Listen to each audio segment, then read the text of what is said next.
Hi there, this is just a quick video of the solar hot water heater I designed a couple of days ago.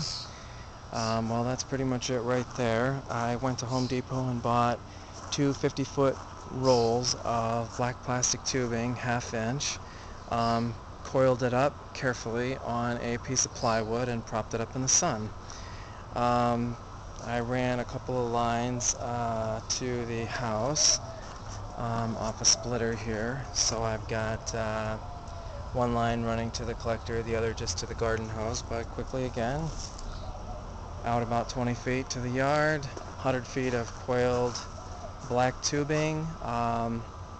Just a couple of things. I can get 130 degree water pretty much from 8:30, 9 in the morning till about 4 in the afternoon. If you take the water out specifically between like 11 to 1 or 12 to 1:30, I've seen it as high as 150 degree water. So really hot water, and all I had to do was curl up some piping and put it in the sun. The only other thing I wanted to show you here was you do buy the type of valve you want to hook the hoses together at the inlet and right there.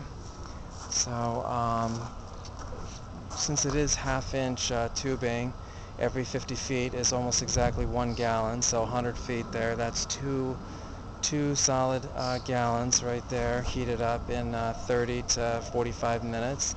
Again, to get to the highest temperatures, maybe 45 minutes to an hour.